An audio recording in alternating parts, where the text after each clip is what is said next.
Winnie the Pooh is goated. All right, he's enlightened. Now, I keep saying I'm in my Winnie the Pooh era, and what I mean by that is I'm just living, man. Living, man, living. Or does he spell with a G? I don't know. But the point is, I feel like for someone, if you're someone who uses your mind a lot and you think a lot, you probably found this channel, right? We're recuperating thinkers, okay? And my entire life, I always wanted to figure out just like the answer, the truth, the thing that would set me free. But all I found was I kind of obsess over an idea, and I'm like, yes, this is it. This is the solution. And then I don't know. And then I find some other, I don't know what you'd call it, like a thing that breaks the camel's back, and then I'm like, okay. That whole thing was all bullshit. Not for everything, but it feels like my entire life I'm constantly knocking down my walls of understanding of what the hell we're doing here. And then I discovered Taoism, and that's the solution to all the problems. No, I don't know, but to me, so Taoism, for those you don't know, was this thing that came way before Jesus, way before Socrates. Well, around the same time as Socrates, like 400, 500 BC. They think it was sort of conceived in this idea called the Tao Te Ching, written by a guy named Lao Tzu, who basically, we don't know if he's a real guy or not, but it doesn't matter because his ideas are goated, okay? Now, what makes these ideas so profound is basically the Tao. It's almost like, it's interpreted as the way, right? Like the way of the universe, the flow of life. And then there's a concept in Taoism called Wu Wei, which means effortless action, essentially not going against who you are. And because nature doesn't do that. Nature is what it is. You know, a dog is a dog, a cat is a cat will meow, and a dog will bark, right? Like that's their nature.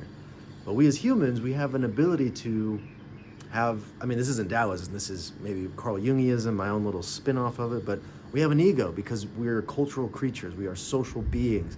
And in order to facilitate social customs and norms, we have to lose our authenticity and become part of the group, right? That's kind of like an important thing for survival, right? We can't all be individuals just, oh, well, this guy's red, no, this guy's blue, pink, yellow, blue. And then we wouldn't have survived, we wouldn't have made it this long until we could figure out how to create an ego that allows us to operate within social customs and structures and know, is this good? Is this salute high enough?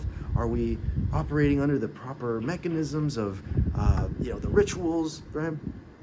Like I live in Bali, right? And in Balinese culture, in Hinduism, there's they do a lot of customs and a lot of ceremonies. They have these like little flower baskets that they put out every day, and they do a little incense on them, and it's ritualistic, right? And it's, some of them do believe, and then there's like legitimately evil spirits, and some more the younger people kind of like, okay, this is like a cultural thing we do, whatever. But anyway, my point is that these cultural activities, they kind of bind you to it. You lose your authenticity in them, right?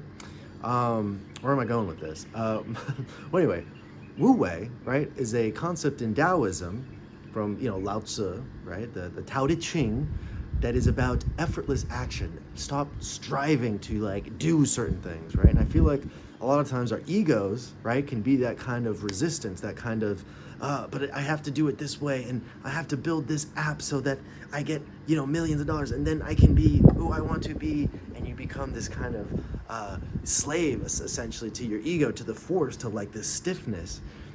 And in Taoism, things that are green and alive are supple, they bend, they move in the wind. The palm trees can withstand hurricane winds because they're supple and they move, right? But when you become rigid and stiff and you're, this is the way it has to be, like nature's gonna correct you, right? Like things that are dead are like stiff and hard and, in Taoism, they're obsessed with like water, right? Like, Bruce Lee, like, be like water, my friend, right? It's like the same thing. Because water, you can slice it, right? And you can't kill it, right? It's the softest thing that can move, the softest, most yielding thing can bend and move the most hardest, rigid thing, like a big rock, right? If you throw that into a river, the water's still gonna move around it, Or in a mountain, right? What carves the mountains? It's the rivers and the streams and the valleys. And it's okay going to the lowest spot. It's okay. Like, it doesn't need to be grand and big. And you know, it's funny. I was really obsessed for a while about mountains. I mean, I still love mountains. I'm not saying I'm not, into wanting to climb them and stuff. But I think a lot of people who end up climbing like Mount Everest are doing it for the ego, for the sense of, oh, I am the best man. I am the manliest man. Even though, I mean, maybe like the first guys who climbed it, like, okay, respect, right? But now it's like, yeah, you paid a guy $60,000. I mean, it's still hard, mind you. It's still hard, but like, come on, it's a lot more manicured, right? Like, there's really like a waiting line to get to the top of Everest, which is crazy to me. Like, you're like waiting on a tightrope, however many thousand feet up, and you're like, can we move a little faster, please? I got the fast pass here.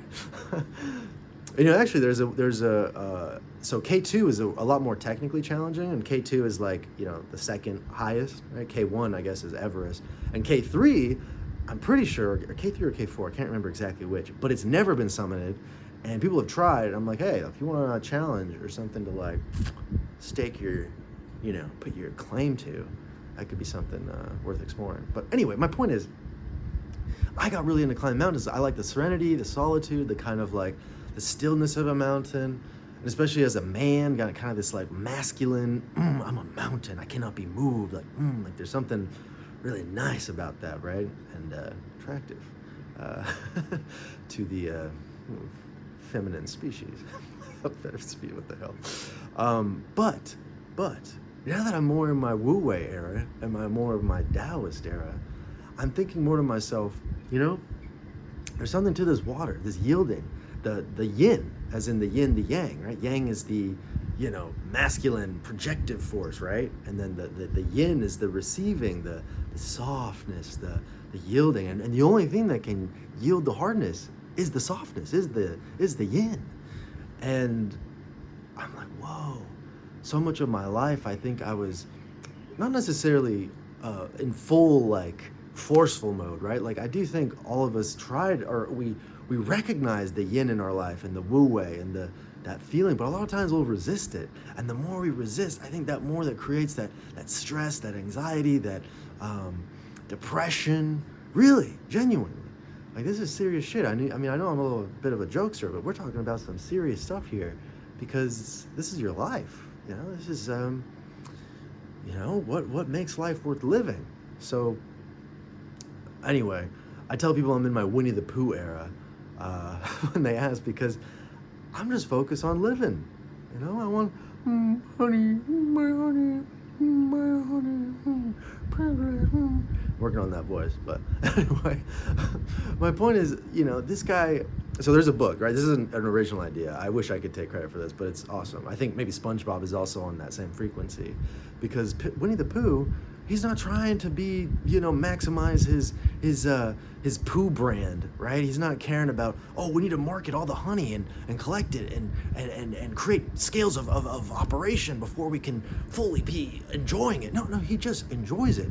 There was a story, I forgot where I heard it from, but it was about this guy who was just, he fishes all day, right? And he takes on board this guy who's like a Wall Street bro, and he's like, man, this is awesome. Like, you get to fish every year, every day. What you need to do is take all the money that you get in excess, right? All the fish that you get extra that you don't feed your family with or whatever, and then we could sell it to the market. And then that profit, we can reinvest in the business and get 2 boats. And then we can get 2 sailors, and then you have a guy working under you. And then this, and then this, and then you have a full fish distribution plant. And then every day you can spend fishing all day. And then he's like, yeah, but I do that anyway. I'm doing that now. Right? Like it's funny. Like, I think I've always, I grew up on the West Coast in the U.S. and I was always drawn to like surfer culture. And even though I was like, kind of a poser surfer, like I lived in Hawaii for a few months, but I just enjoyed kind of this like, surf life and whatever. And genuinely, I lived in Hawaii for 6 months because I had this scholarship thing that I had extra money to kind of burn. Long story. We'll get into it one day. But I was like, you know what? Like, I'm going to surf, work at Jamba Juice, play guitar.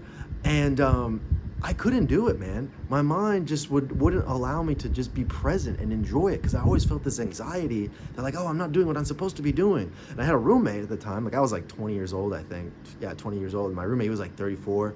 He was just like, he was this Brazilian guy who, I was staying at this student housing place that wasn't affiliated with the university, but you had to be a student just to live there. And this guy, he was like taking English lessons, but like the only two words he knew were like surf, surf, smoke, smoke. Like, huge pothead. Anyway, he was enjoying it. He was blissed out. And I always said, I could never do that. Like, as much as, look, and I was always kind of jealous of him, but I would kind of say it like tongue in cheek, like, he's not as intellectually superior as me. And I'm like, man, what a waste that was. That guy, he was, not to say that, like, if you feel called to lead, or you feel called to pursue an intellectual achievement or something, I'm not saying that's bad. I'm not. What I'm saying is wu wei. What I'm saying is effortless action. What I'm saying is be true to your nature, be true to yourself, be authentic, be who you were made to be, and everything will just flow. Really.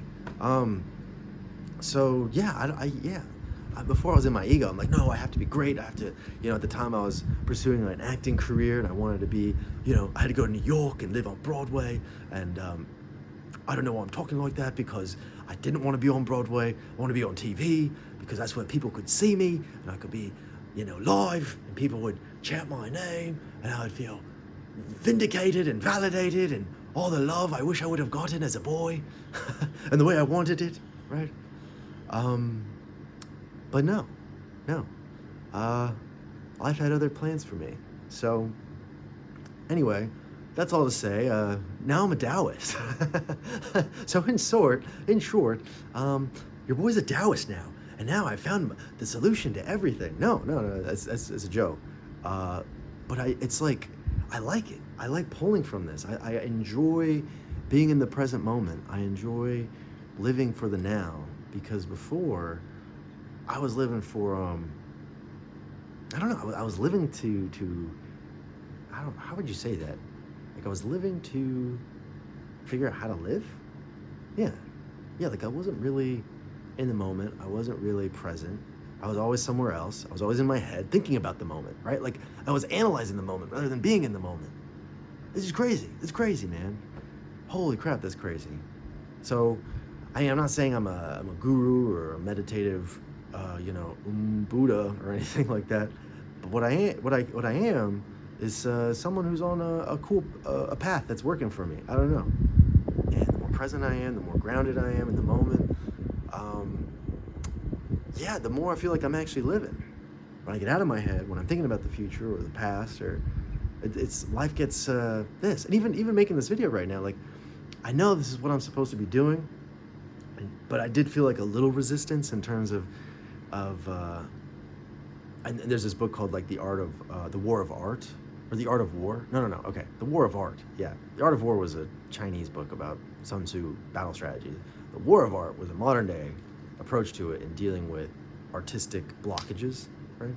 But yeah, I felt little blockages doing this, because you're like, are my neighbors gonna hear me? Are they gonna judge me? But no, you gotta get out of that. It is weird talking to a camera, I must say. But I like talking to friends and people in person, and that I do enjoy. So hopefully I can do this, just to me and you, pal. You're my friend. The camera's my friend. We're friends, buddy. We're friends. Let's hug each other. Anyway, I really hope you enjoyed this little short message, and hope you find it meaningful. I hope there's some birds mating over there.